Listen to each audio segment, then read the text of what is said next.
दो देना छौड़ी सामान छोबे करे देना हमारा उबाला टेस्ट के दो देना छौड़ी सामान छोबे करे देना हमारा उबाला टेस्ट उठ के लाली मीठ की नमकीन छियोगे तोहर मौगिन छियो रे छौरा की सब दिन दियो रे तोहर मौगिन छियो रे छौरा की सब दिन दियो रे बुझले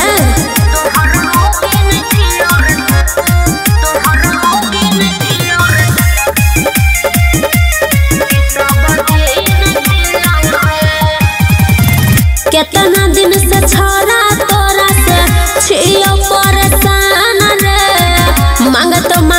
हमारा से लले बेजान रे सब बुझे छियो लेबे वाला चीज तोरा लछौत के करल हम जइएगे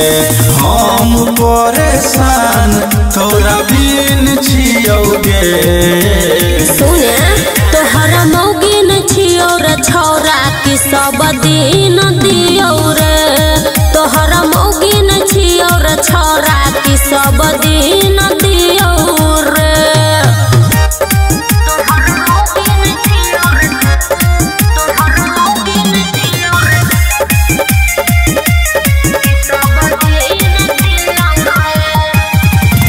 सब दिन छौरा तू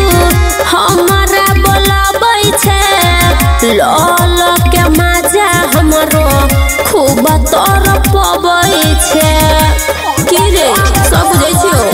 के देबे कि नहीं छौरी बोल गे अपन समानमा